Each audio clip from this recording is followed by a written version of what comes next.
welcome back, and delighted to have back with a gentleman. He and I, we get it. He gets it more than I do, but I get enough to know that he gets it. And that is Brian Reisinger is back with us. He's the author of a fascinating book called Land Rich, Cash Poor, A Family's Hope and the Untold History of the Disappearing American Farmer. He grew up on a family farm there in Wisconsin and lives to tell the hidden stories of rural America. He's a columnist and a consultant and has been published by USA Today, Newsweek, and The Hill, and others, and has won several awards for his writing. He does have there's a picture of the cover of the book on the screen there. This is a fascinating read. If you're interested in anything dealing with agriculture and farm life, this is a must-read. Check it out, Land Rich, Cash Poor. Brian-Reisinger.com is the website. Brian, good to see you, bud. How are you? Hey, it's good to be with you, Perry. Thanks for having me back, and thanks for everything you do to make sure we get talking about our farmers out there. Well, you got an advocate here. Wow, so the president goes to China, and I'm not sure what the deal is, but some kind of a farm trade talk went on. Do you have any idea what that is? Yeah, you know, the situation with China was very, very dire, very challenging. And having a trade deal announced means that we're now in a position to get those final details nailed down to hopefully have a deal that can put family farms first. And, you know, that's a good first step if we're able to land this in a way that makes sure that family farms are put first. But we also have a broader, deeper dependence. I call it a China addiction all across the American economy. Not only the amount of agriculture products they buy, but the cheap consumer goods they provide us, all the ways that the American economy depends on the Chinese. We can deal with China. We have to remember they're an adversary, so we can't depend on China. So that's the bigger picture. What do you think of the president's handling of tariffs related to agriculture? You know, you see the media get really, really worked up about it and talking about it in doomsday fashion. You know, it does affect farmers, but I think it's important to remember that farmers are in cross-cutting winds here, which is to say farmers have been getting hit by unfair trade practices by China and others for decades, since the early 90s.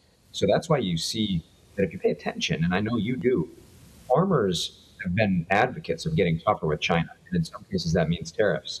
At the same time, farmers do depend on making sure we have trade and that hostile nations like China can't snub American farmers and push the prices down to the basement. So the truth is that what we need to do is have tough negotiations that make sure that if we're going to deal with Chinese, there's a fair market, and we do want to get to a place where that market can be open and fair. And so that's where farmers are at. That's what's going on. Unfortunately, there's been pain for farmers over the fall because China's been snubbing the American farmer, particularly on soybeans. But, you know, at the end of the day, we do need to see if we can use tariffs and tough negotiations to move things forward, to put our family farms first and keep China from ripping us off, because they've been doing that for a long time. So basically, I hear you saying here, Brian, we can't trust China. I mean, we got a deal now, but what's it look like tomorrow's another deal. But is the Midwest soybean farmer the winner on this deal temporarily?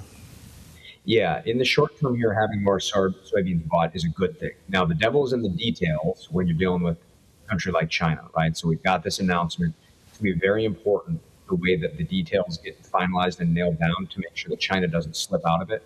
But as long as we can keep China from slipping out of it, China's going to be buying a lot of soybeans on the order of what they've been doing during kind of more normal peacetime trade times, I would say.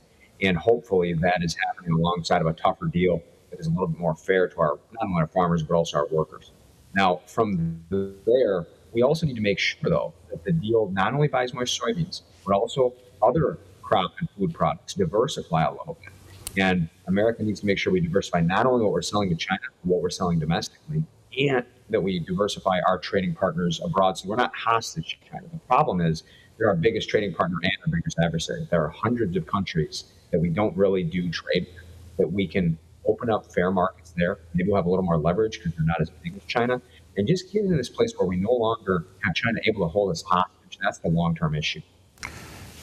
In your opinion, Brian, what are we going to do about China buying up farmland? That is such a concerning issue. Now, I want to be clear because I don't want to alarm people too much. It's a small amount of farmland owned by foreign countries in America, a small amount. The issue is how fast it's been growing. We had a 15% increase in just 2 years recently. And China is doing this as a big mover as far as trying to get more and more American farmland. So the issue is serious from a food standpoint and a national security standpoint. What I mean by that is if they get their hands on too much of our farmland, they can begin to affect our food supply. That's a ways off. But if we let it continue to happen as fast as it has of late, it could be there. And the Chinese are very patient. The other thing is they're buying that farmland near military installations. So it's a direct national security threat in addition to that deeper food security threat. A country's most basic security ability to feed itself. And we already have China complicating that enough. We don't need them getting their hands literally on the land that allows us to do it. Kind of jumping the fence a little bit, farming to ranching. What's your take on trying to control the high beef prices in America?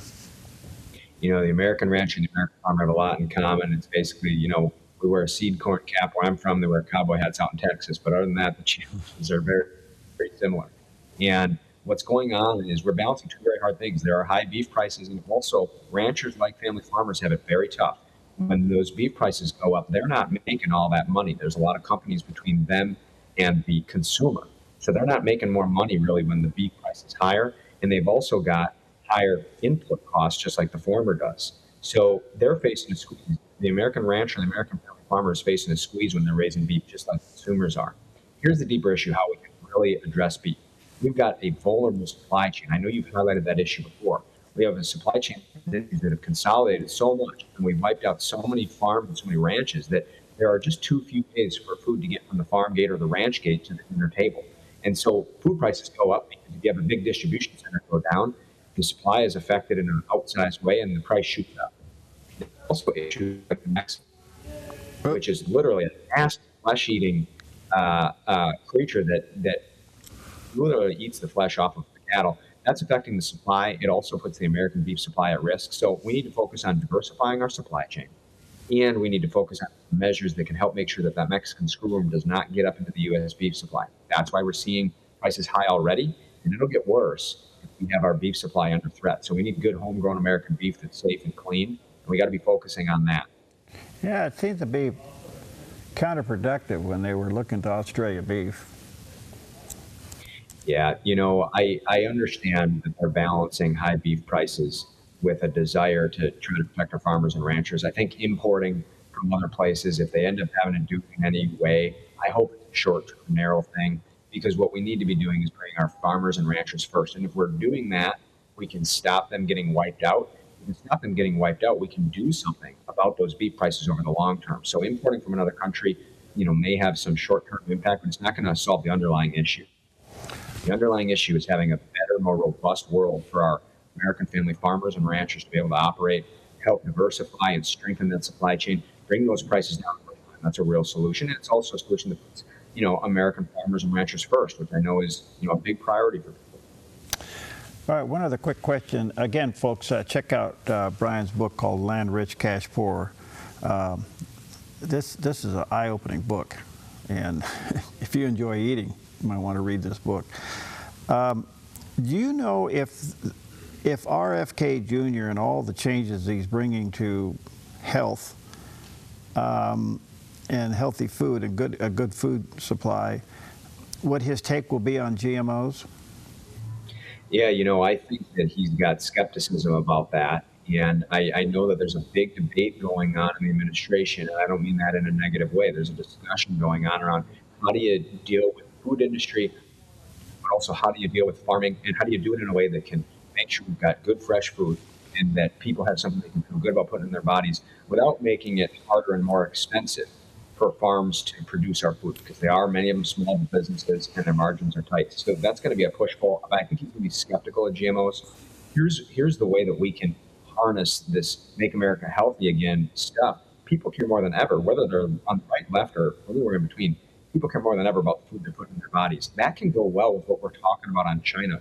Mm-hmm. One of the big issues we have is American family farms have been forced to grow soybeans and other crops that are really in broken markets. They're there, the income is there, there's the market infrastructure, you got to grow it, but it isn't a standing opportunity, and countries like China can hold us hostage. It also requires growing something in really big bulk. You got to grow a stack of soybeans to be able to make money. So it forces farms to get bigger or get out. If we diversify where our farms are growing more types of fresh, local, and specialty food because of things like people caring about where their food comes from here in America, and we're doing more of that because China is diversifying what it's buying from us, we're diversifying our trading partners. Boy, that's new entrepreneur opportunity for our farmers. It can make sure that people have good, healthy food on their table, and also mean that our farmers have more economic opportunity going forward than they have for decades. All right. Hey, again, Brian, thanks for your time. Let me say to our viewers and listeners, check out his website, brian-reisinger.com is the website, and check out his book, Land Rich, Cash Poor. There's the picture of the landing page. Also has the picture of the cover of the book, Land Rich and Cash Poor. Thanks, Brian. Hang in there, buddy. Thank you, Perry. Appreciate all you do for our farmers. Thank you.